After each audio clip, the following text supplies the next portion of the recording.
Are you scared? I can see you from behind.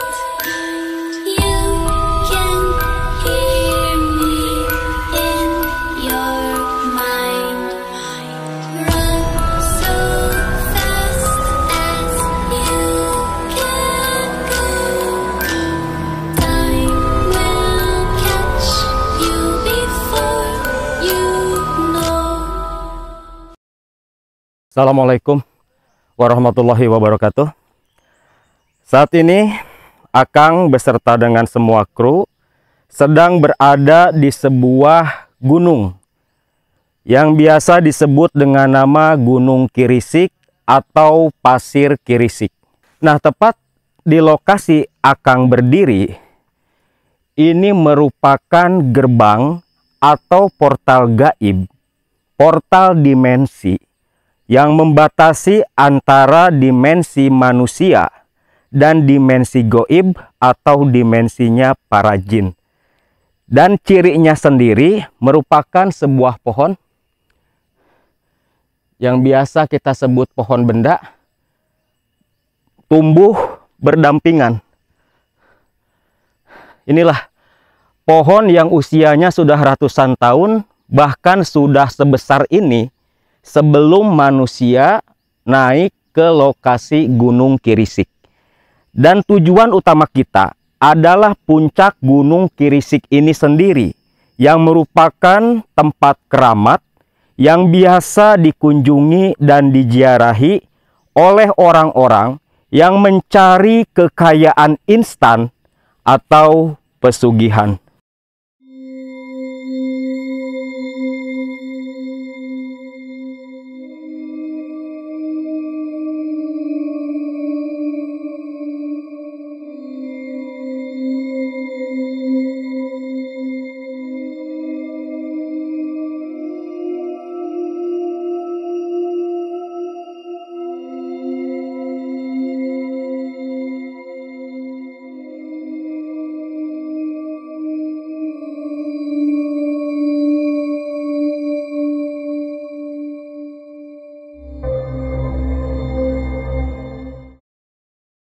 Spot pertama sebelum ke tempat keramat pusatnya ya. Lokasi ini sendiri berupa batu-batu besar dan memang ada keanehan. Batu-batu besar ini seperti yang memang terawat begitu rapi, seolah-olah sering dibersihkan, yang padahal tidak pernah ada satu orang pun yang menjamah atau membersihkan batu-batu ini.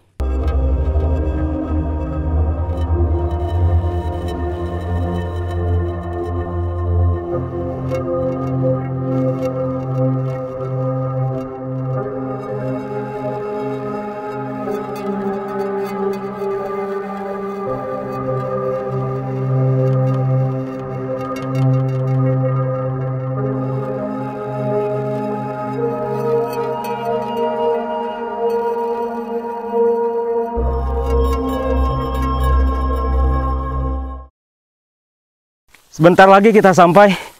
Kita sudah keluar dari trek yang begitu terjal. Sebentar lagi kita nyampe ke puncak lokasi tempat keramat Gunung Kirisik berada. Ini tempat pesugihan yang memang cukup terkenal dan dikunjungi oleh orang-orang dari luar kota Banjar.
Tepat di atas Ki Amud ada makhluk tinggi besar dan hitam. Bulunya begitu lebat, mata kemerahan sebesar kepal tangan melotot dan menggeram, menyeringai sampai taring-taring makhluk itu terlihat jelas. Liur menetes mengenai wajah Ki Amud. Dan itulah hal terakhir yang Ki Amud ingat.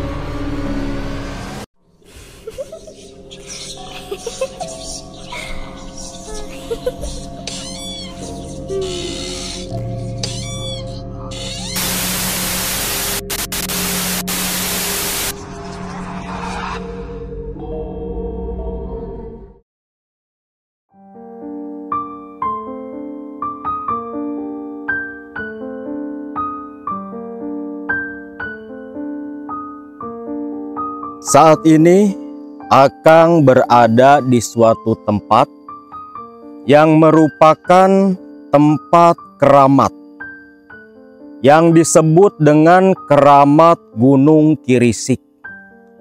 Di lokasi ini sendiri sering dijadikan tempat orang-orang yang mencari pesugihan, melakukan pertapaan dan pemujaan. Lokasi ini sendiri berada di dalam rangkaian Gunung Sangkur yang berlokasi di Kota Banjar, Kecamatan Pataruman, Provinsi Jawa Barat. Gunung Kirisik ini sendiri tepat berdiri di batas dua buah desa, yaitu Desa Batu Lawang dan Desa Karyamukti.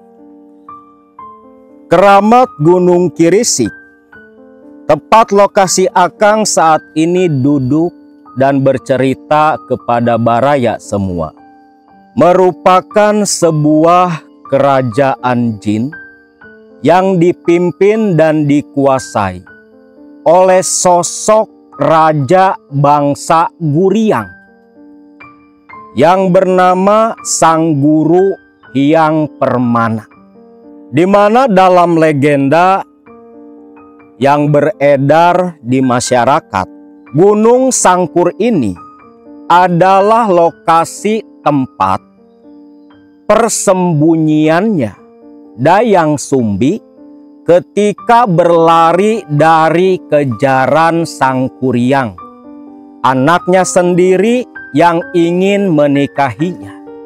Ada sebuah kisah nyata yang pernah dialami salah satu warga yang tinggal di kampung tepat di bawah kaki Gunung Kirisik. Kisah yang terjadi pada tahun 90-an, di mana pada masa itu lokasi ini lagi rame-ramenya dikunjungi oleh para peziarah yang mencari peruntungan.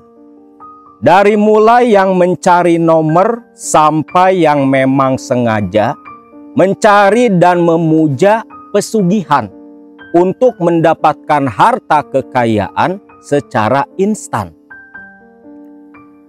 Pada waktu itu, tepat di lamping-lamping di bukit-bukit Gunung Kirisik, acap kali dijadikan oleh warga sebagai ladang untuk tempat bercocok tanam tanaman-tanaman palawija. Saat itu, warga di kaki Gunung Kirisik yang bernama Ki Amud bersama dengan beberapa orang tetangganya, Mali, Dekar, dan Entis. Mereka berempat memang hampir setiap hari datang ke ladang atau yang umum di sini disebut dengan huma. Bahkan ketika menjelang musim panen tanaman di ladang, warga yang mengelola ladang-ladang itu menginap di saung-saung yang mereka dirikan.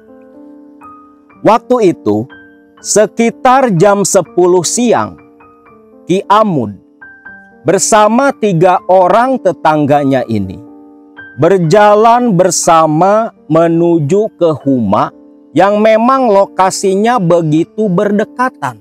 Saat itu di perjalanan, di jalan setapak yang memang biasa dilalui oleh warga, terlihat Ki Amud dan 3 orang lainnya membawa berbagai macam pekakas alat-alat pertanian.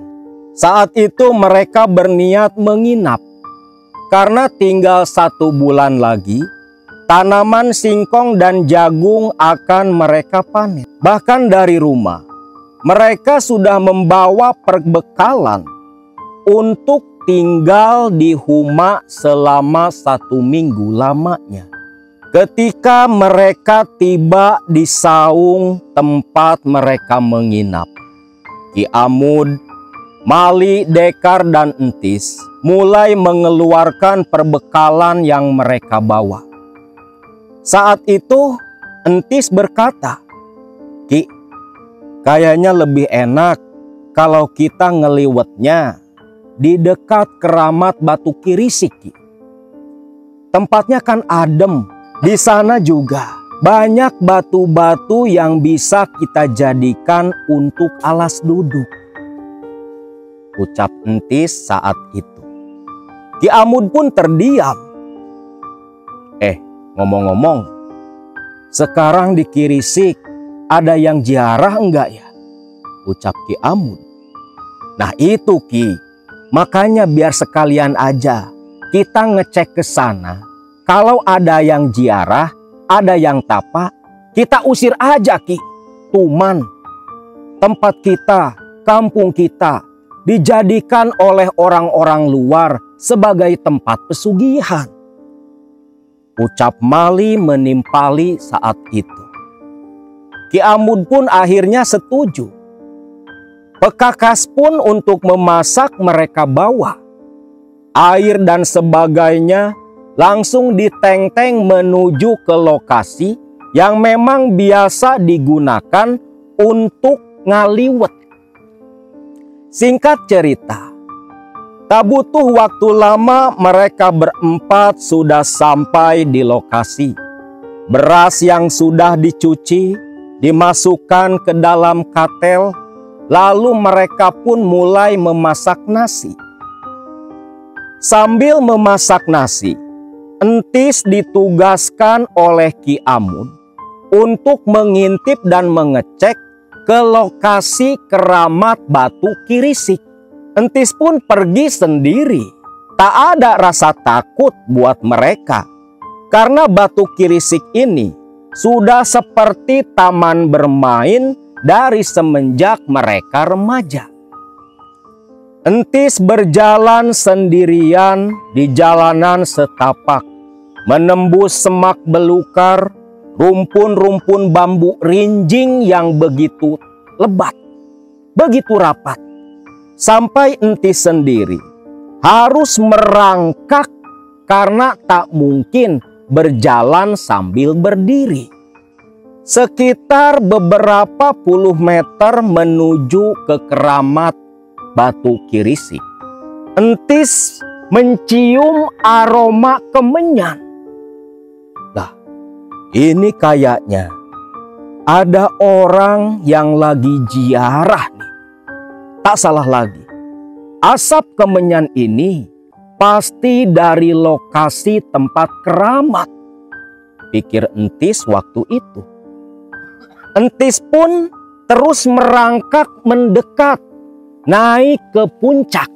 Betul saja, ketika semakin dekat ke lokasi, Entis mendengar suara laki-laki yang sedang berbicara.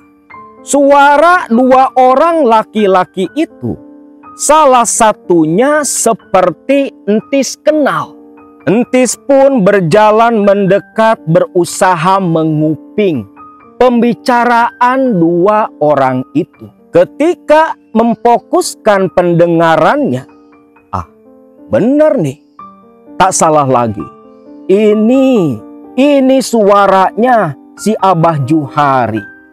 Kuncen batu kirisik, pikir Entis.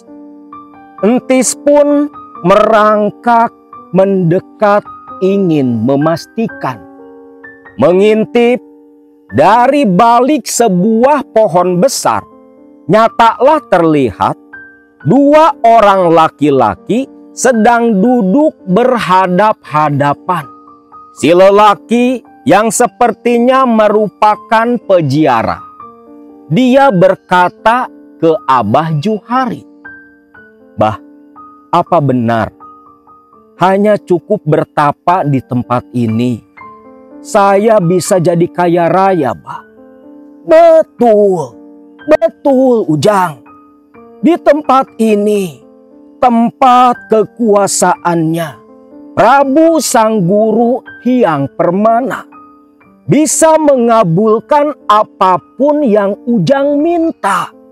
Beliau adalah raja penguasa gunung ini, raja dari para Guriang yang dulu menjadi pengikut setianya Sang Kuryang, putra dari Dayang Sumbi. Harta kekayaan berapapun yang Ujang minta pasti akan diberikan, asalkan Ujang mengikuti apapun yang Aki perintahkan." Itulah percakapan antara Abah Juhari, si Kuncen keramat ini, dengan seorang lelaki peziarah. Entah kenapa, Entis ketika menguping dan mengintip mereka berdua, merasakan perasaan aneh yang seumur-umur baru Entis rasakan. Aneh, baru pertama kali datang ke Batu Kirisik, kok jadi merinding gini, ucap Entis. Entis sering datang ke lokasi ini, sering bermain bahkan ketika remaja, ketika mencari rebung-rebung bambu. Tapi baru kali itu Entis merasakan perasaan lain. Seolah ketika Entis sedang mengintip waktu itu, ada sosok-sosok tak kasat mata yang terus memperhatikan dirinya. Makin lama perasaan Entis makin tak karuan. Pikiran sudah kemana-mana. Bahkan pandangan Entis yang terfokus ke Abah Juhari dan si peziarah makin lama makin buram seperti ngeblur. Entis mulai curiga. Ada yang tak beres dengan keramat Batu Kirisik pada waktu itu. Entis yang sudah merasa cukup mengumpulkan informasi, lantas dia merangkak mundur pelan-pelan tanpa menimbulkan suara, berniat lekas pergi ke lokasi kawan-kawannya untuk melaporkan apa yang sudah dia temukan. Sedangkan di tempat Ki Amud, Mali, dan Dekar yang sedang menunggu Entis sambil menanak nasi liwet yang sudah matang. "Ki Amud, si Entis kok belum datang-datang ya? Apa keasikan dia main di Batu Kirisik?" "Alah, tunggu sebentar lagi. Mungkin ada yang datang berziarah ke Batu Kirisik," jawab Ki Amud. Ketika mereka tengah bicara, "Noh, itu Ki, itu kayaknya si Entis," ucap si Dekar. "Iya Ki, itu kayak si Entis Ki. Tapi kok kenapa ya? Dia malah jalan sana, gak lewat jalan biasa," ucap Mali yang keheranan. Karena Entis malah berjalan menerobos ke rumpun-rumpun bambu. Sedangkan jalan setapak seperti yang dihindari oleh si Entis. Loh, Ki.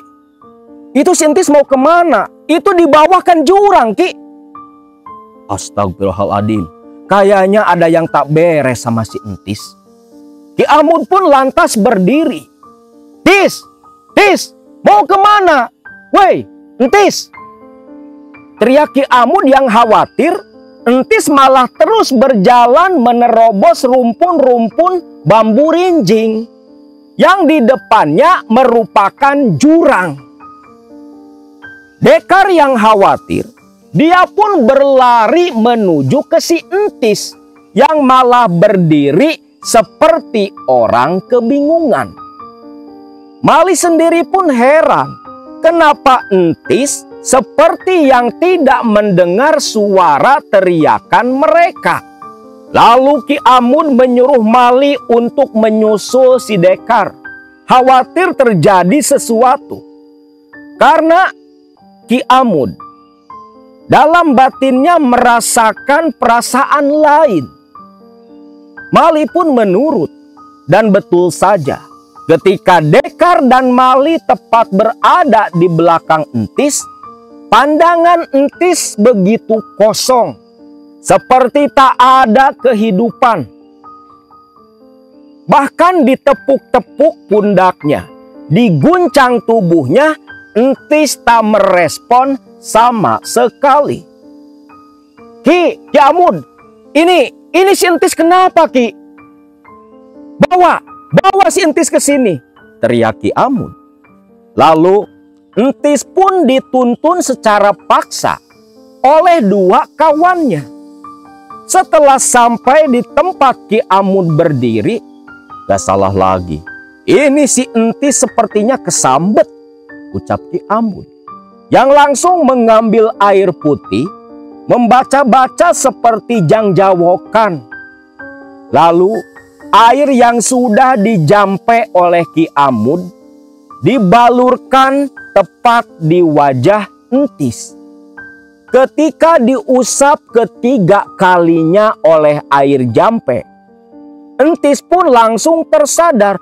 Loh, Ki, Dek, Mali, kok di sini? Ucap Entis. Astagfirullahaladzim, Tis. Untung aja kita ngelihat kamu. Telat sedikit, jadi mayat kamu, Tis. Entis pun heran. Apa maksud Mali dan Dekar?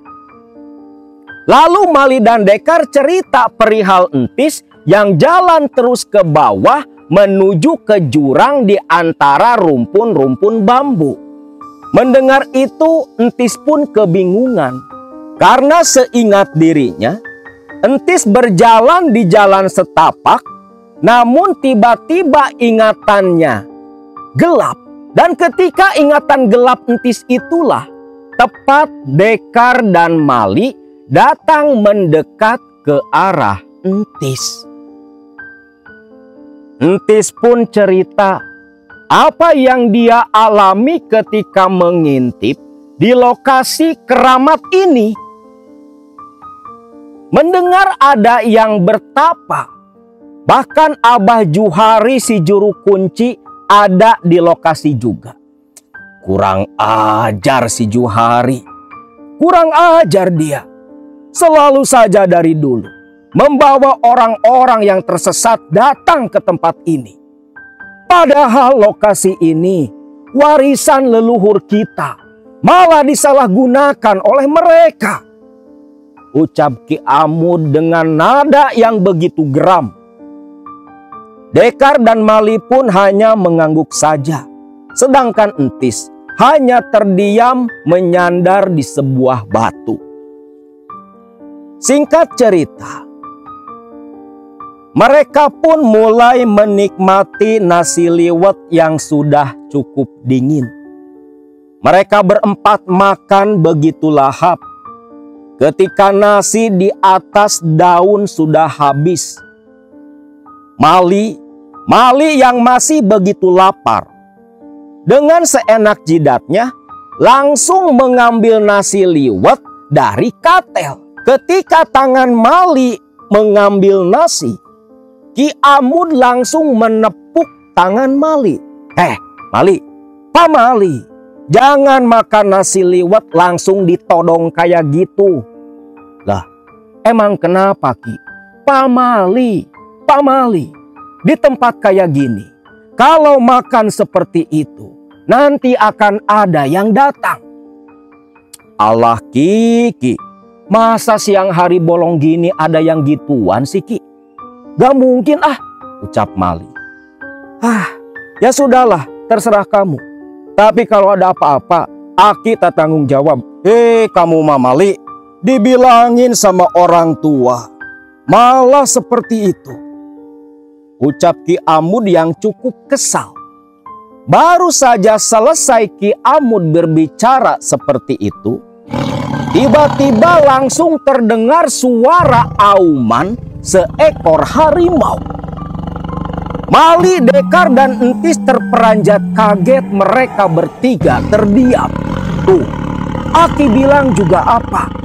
Pak Mali. Buktinya, penunggu tempat ini langsung datang mendekat ke arah kita. Aduh, lantas gimana Ki? Kita jadi takut Ki. Udah, tenang saja. Itu urusan Aki, ucap Ki Amud. Suara geraman itu terdengar beberapa kali mengaum, menggema di lokasi tempat mereka. Mali pun baru percaya kalau memang larangan sepele seperti itu berakibat fatal juga ketika dilanggar di lokasi seperti di daerah pegunungan. Selepas selesai makan, mereka pun membereskan bekas-bekas makan di lokasi itu. Lalu Ki Amud mengajak mereka bertiga langsung menuju ke keramat Batu Kirisik melihat siapa yang sedang bertapa. Dipimpin Ki Amud, mereka pun berjalan beriringan di jalan setapak. Di rumpun-rumpun bambu mereka berempat merangkak.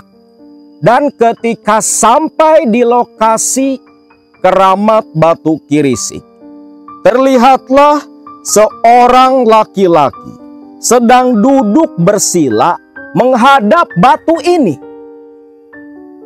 Dengan asap kemenyan yang mengepul, memejamkan mata begitu khusyuk.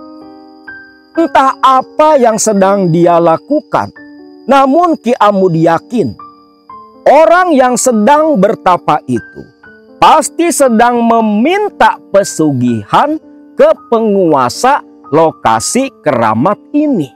Melihat orang yang seperti itu, amarah Ki Amud langsung terpancing. Murka melihat kelakuan orang-orang bodoh seperti itu. Lalu Ki Amud dengan gagah berani berjalan mendekat. Woi, musyrik, minta ke Allah kerja, bukan minta ke batu, ucap Ki Amud membentak-bentak di samping orang yang lagi tapa.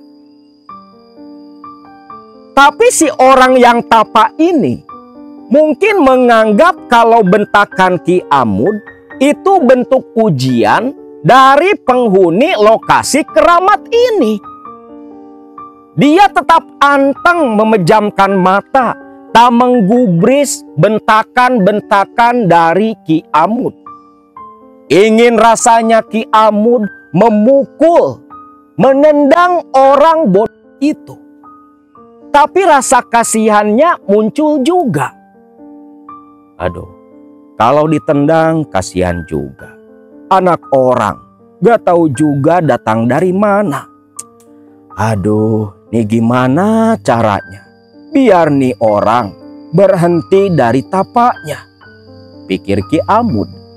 Sedangkan tanpa Ki Amud sadari, Entis, Dekar, dan Mali menjauh seperti sedang mencari-cari sesuatu.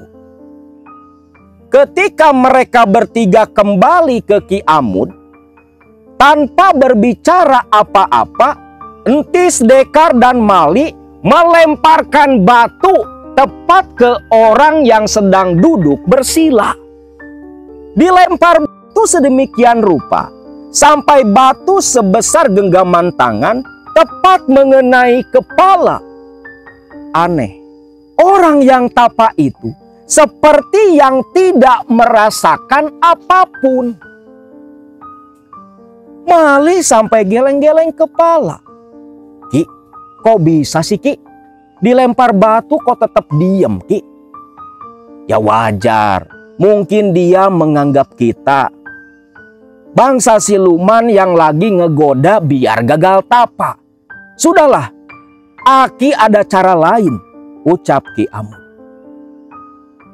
Mali, Dekar, dan si Entis hanya saling pandang kebingungan. Cara apa yang mau digunakan Ki Amud? Mereka bertiga hanya melihat Ki Amud berjalan mendekat, berdiri tepat di samping orang yang sedang duduk bersila di tempat ini.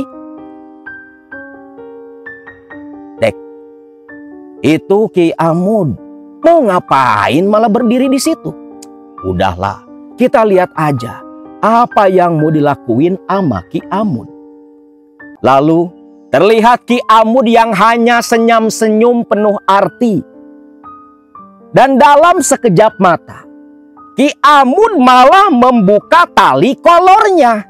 Celana dia pelotin jongkok tepat di lokasi ini. Dekar, Entis, dan Mali tentunya begitu kaget tak menyangka cara yang disebut oleh Ki Amud.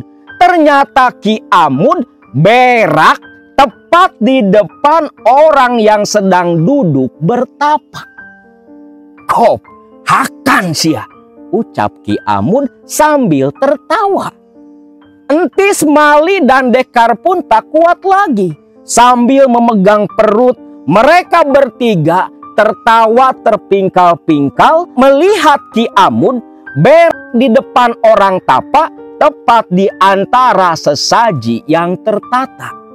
Lantas, selepas berak di tempat ini, Ki Amud pun kembali mengenakan celananya sambil tertawa, mengajak Dekar, Entis, dan Mali meninggalkan lokasi keramat batu Kirisik.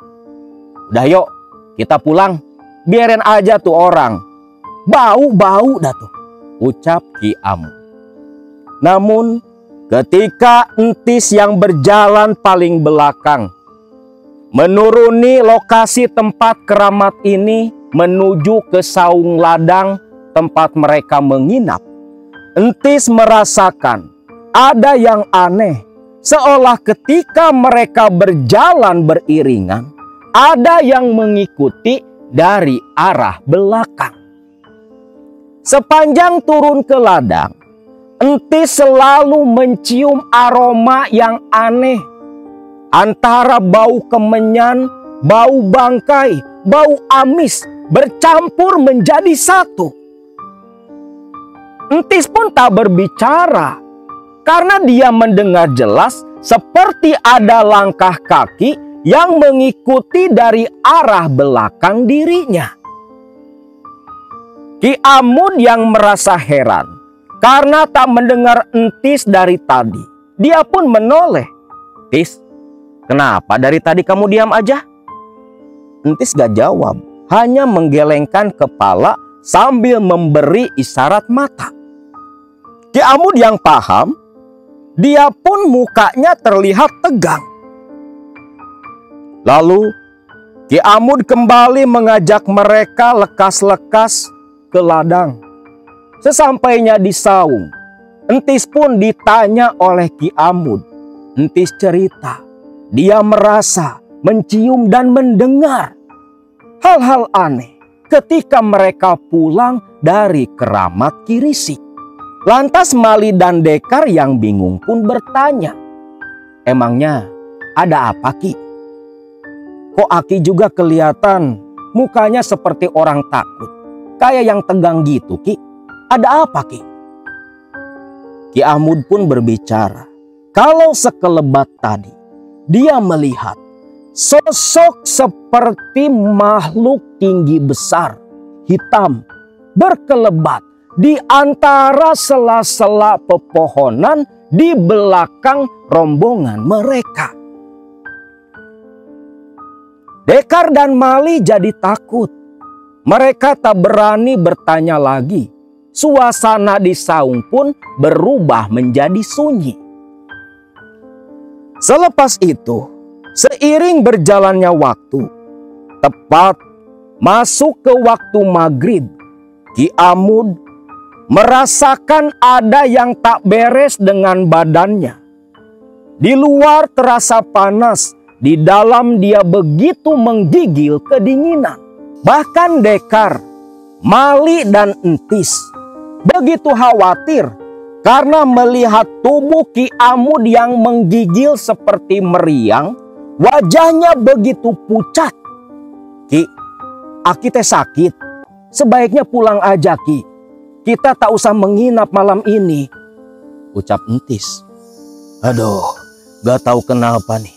Badan Aki jadi meriang. Antar saja, antar Aki pulang, ucap Ki Amud yang merintih kesakitan.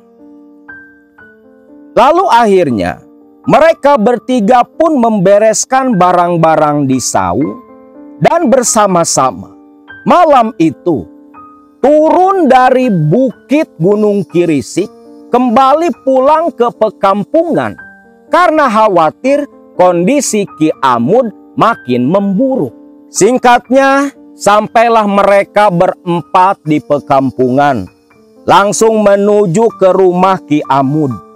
Istri Ki Amud pun begitu khawatir melihat kondisi sang suami. Ini si Abah kenapa? Entis, Mali?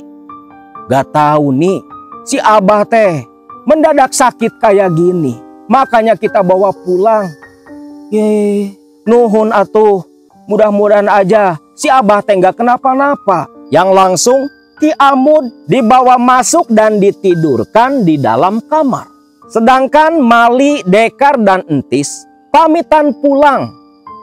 Lalu keesokan paginya, Mali yang waktu itu sedang membersihkan halaman rumahnya, tiba-tiba melihat Entis yang berlari mendekat ke arah dirinya.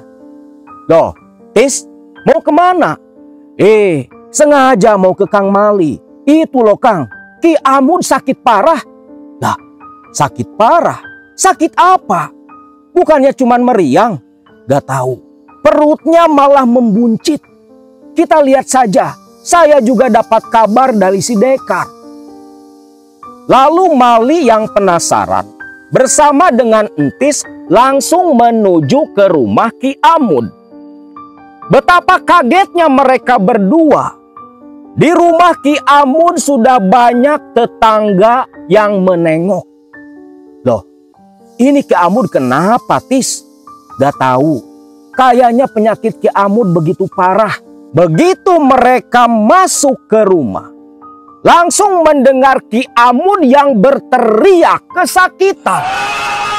Mali dan Entis yang khawatir pun bergegas lari masuk ke dalam kamar Ki Amud. Ketika mereka berdua masuk,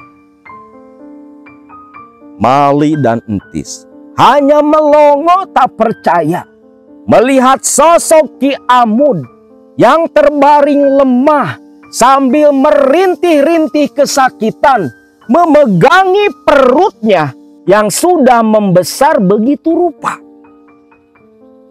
Mereka tak percaya, hanya dalam waktu semalam tubuh Ki Amud berubah begitu cepat.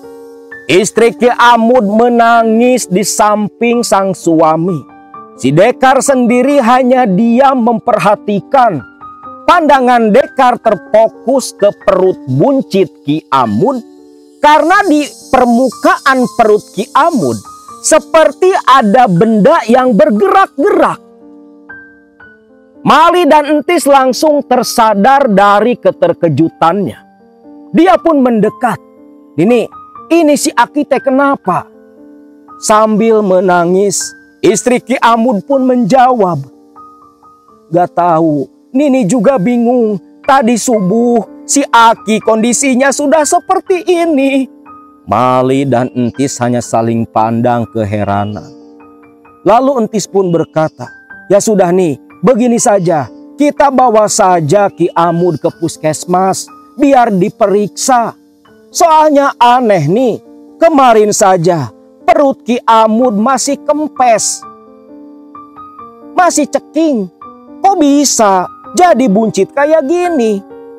Lalu dengan bantuan warga, Ki Amud pun dibawa ke puskesmas di desa mereka. Namun hal aneh pun terjadi.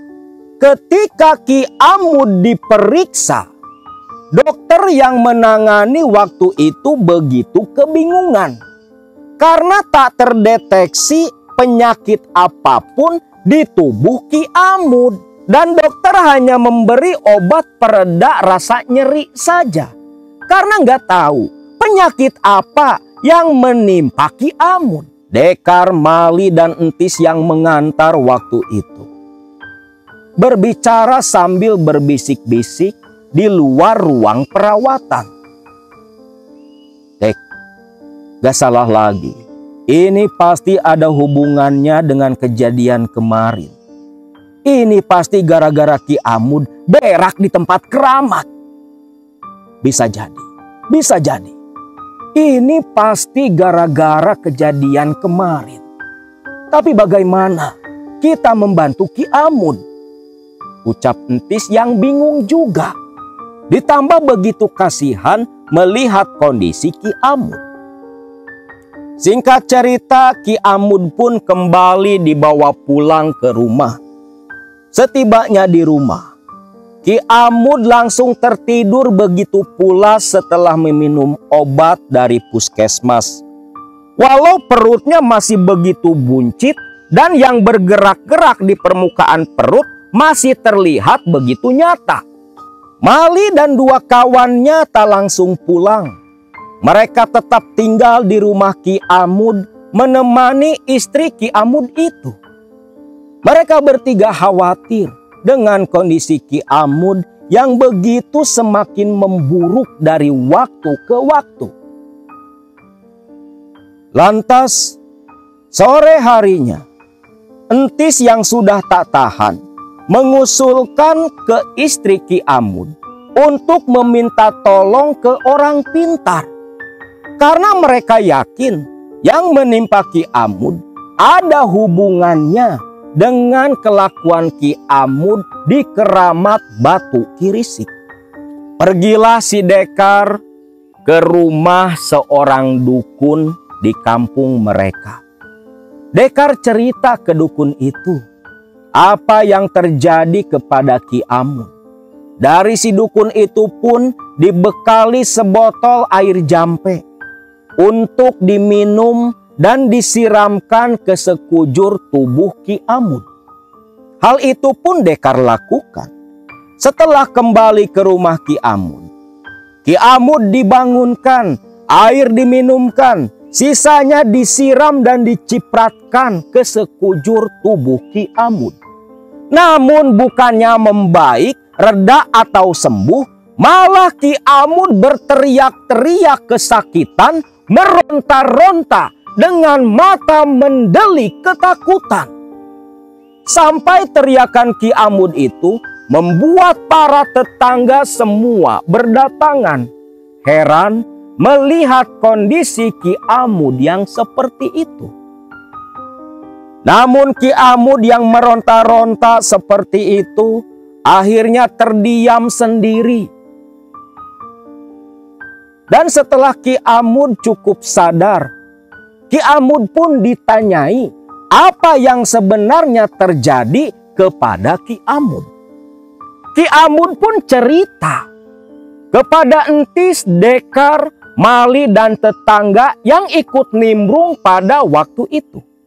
Di mana menurut Ki Amud, ketika tengah malam saat dia meriang dan tertidur di atas ranjang, Ki Amud terbangun mendengar suara cakaran memanjang di dinding rumah Ki Amud. Suara cakaran yang disertai geraman, auman layaknya auman seekor harimau yang sama persis seperti yang didengar ketika di Gunung Kirisik. Mendengar itu semua, orang-orang yang ada di rumah Ki Amud mulai tersadar sepertinya ada sesuatu yang sudah disalahi oleh Ki Amud. Lalu Ki Amud pun melanjutkan kembali ceritanya. Selepas Ki Amud terbangun dan mendengar suara geraman bercampur auman, Ki Amud yang perutnya tiba-tiba mules dan sakit berniat ke kamar mandi buang air besar. Namun ketika sampai di kamar mandi, baru saja jongkok, rasa mules seperti yang ingin BAB tiba-tiba berubah menjadi rasa sakit seperti diiris-iris dari bagian dalam. Tak sampai di situ saja, Ki Amud yang jongkok di dalam kamar mandi kembali dikagetkan dengan suara geraman yang seolah menggema di sekitaran rumah Ki Amud. Ki Amud yang panik dengan apa yang dia rasa dan alami tengah malam itu semakin dibuat panik ketika tiba-tiba saja perut kerempengnya bergerak-gerak sendiri dan langsung membesar dan membesar. Ki Amud pun hanya terdiam tak percaya melihat benda yang bergerak-gerak seperti makhluk hidup di permukaan kulit perutnya. Ingin rasa dia berteriak meminta tolong istrinya, namun kerongkongan Ki Amud seperti yang terkunci. Teriakan yang dia ucapkan hanya keluar menjadi sebuah desahan. Rasa pusing di kepala datang tiba-tiba ketika Ki Amud mencoba berdiri. Ki Amud sampai sempoyongan dan tangannya merayap di dinding kamar mandi. Berjalan begitu susah payah, memegangi perut bagian kiri, tangan kanan menapak di dinding rumah, menuju ke dalam kamar tidur sambil merintih kesakitan walau tak ada suara yang keluar. Lantas ketika baru saja Ki Amud membaringkan badan di atas ranjang, begitu menatap ke langit-langit kamar, Ki Amud langsung ketakutan. Tepat di atas Ki Amud ada makhluk tinggi besar dan hitam. Bulunya begitu lebat, mata kemerahan sebesar kepal tangan melotot dan menggeram, menyeringai sampai taring-taring makhluk itu terlihat jelas. Liur menetes mengenai wajah Ki Amud. Dan itulah hal terakhir yang Ki Amud ingat. Mendengar cerita Ki Amud yang seperti itu, orang-orang pun ada yang beristighfar, mengusap dada, ada yang ketakutan, sampai tiba-tiba ketegangan di rumah Ki Amud sirna oleh ucapan si Mali. Gak salah lagi ini Ki, ini pasti gara-gara Ki Amud berak di Kirisik. Mungkin penghuni Kirisik marah sama Ki Amud. Sadarlah Ki Amud, apa yang menimpa dirinya adalah buah perbuatannya sendiri. Wah, benar-benar Ki Amud iseng sih iseng Ki, tapi masa iya berak di depan orang lagi tapa? Pantes aja perut sampai buncit kayak gitu. Untung Ki Amud gak ambeien, ucap salah satu tetangga. Yang kasihan bercampur rasa geli menertawakan apa yang dilakukan oleh Ki Amud. Menyadari itu semua, warga pun akhirnya berinisiatif membawa Ki Amud menemui juru kunci keramat Batu Kirisik, Abah Juhari. Karena mereka yakin Abah Juhari lah yang bisa membantu memulihkan kembali kondisi Ki Amud. Maka detik itu juga Ki Amud pun mereka bawa ke rumah Abah Juhari. Dan hal aneh terjadi ketika rombongan baru sampai di halaman rumah Abah Juhari. Abah Juhari sudah berdiri sambil bertolak pinggang di teras rumahnya. Datang juga. Makanya jangan sembarangan. Masih untung kamu orang sini. Kalau orang luar udah mati kamu Amud, ucap Abah Juhari yang membentak murka penuh amarah. Orang-orang pun bingung, kok bisa? Abah Juhari mengetahui apa yang menimpa Ki Amud. Sudah, jangan malah melamun bengong kayak gitu. Bawa si Amud ke sini, ucap Abah Juhari. Warga pun langsung menggontong Ki Amud yang masih merintih kesakitan ke dalam rumah Abah Juhari, dibaringkan di lantai ruang tamu. Lalu di situ Abah Juhari kembali marah-marah, memarahi Ki Amud yang tidak berdaya, yang entah mendengar atau tidak. Ki Amud hanya terus merintih tiada henti.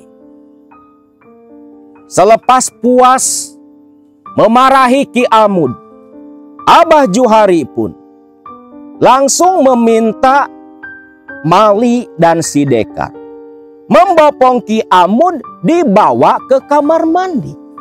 Yang ternyata ketika masuk ke kamar mandi, Ki Amud dibaringkan layaknya seperti jenazah dan dimandikan dengan air kembang oleh Abah Juhari. Digosok seluruh badan Ki Amud. Gosokan-gosokan dari Abah Juhari di permukaan tubuh Ki Amud terasa seperti pisau yang mengiris kulit Ki Amud. Ki Amud tak henti-hentinya merintih. Terlebih ketika Abah Juhari menekan kuat-kuat perut buncit Ki Amud. Yang ketika ditekan, rasa sakit semakin menjadi, lalu tiba-tiba saja Ki Amud muntah. Belum selesai muntah di bibir Ki Amud, dari lubang belakang Ki Amud pun langsung mengeluarkan kotoran yang baunya begitu busuk. Dalam hitungan menit saja, perut yang buncit itu langsung kembali pulih seperti sedia kala. Di situ, Entis dan Dekar, yang dimana Mali pun menyusul ke sana, hanya menyesal membantu Ki Amud masuk ke kamar mandi karena Abah Juhari nyuruh mereka bertiga nyebokin Ki Amud. Cebokin tuh si Amud, anggap saja itu bentuk hukuman buat kalian bertiga. Ucap Abah Juhari yang tertawa dan keluar dari kamar mandi. Setengah jam kemudian, Ki Amud yang sudah mulai ada tenaga berjalan walau masih sempoyongan ke ruang tamu rumah Abah Juhari dan langsung bersujud meminta maaf karena keteledoran, kesembronoannya yang sudah berani berbuat hal yang tak baik di lokasi yang dikeramatkan di Gunung Kirisik. Dan semenjak kejadian itu, Ki Amud ataupun orang-orang yang tinggal dan tahu tentang kisah mereka tak pernah berani melakukan hal-hal yang tabu di lokasi tempat keramat ini. Dan pesan untuk Baraya Akang dimanapun kalian berada. Tempat-tempat seperti ini, situs warisan leluhur kita, baik yang dibuat dengan sengaja atau memang hasil karya alam yang begitu nyata, tetap harus kita pelihara, kita rawat. Tapi jangan sampai membuat kita tersesat, malah meminta dan memuja kepada mereka yang menghuni lokasi-lokasi seperti ini. Dan tujuan Akang berserta kru bercerita langsung di lokasi yang berkaitan dengan kisah nyata yang kita sampaikan. Terlebih, lokasi seperti situs cagar budaya tak lain tak bukan adalah untuk memperkenalkan tempat-tempat yang berhubungan dengan jejak masa lalu leluhur-leluhur kita. Karena masih begitu banyak warga Kota Banjar sendiri yang tidak mengetahui keberadaan tempat ini. Dan buat Baraya Akang semua, apabila kalian menyukai segmen baru kita yang seperti ini, bisa kalian rekomendasikan tempat-tempat yang serupa di kolom komentar yang mudah-mudahan saja bisa menjadi acuan kita membuat konten seperti ini di video-video selanjutnya.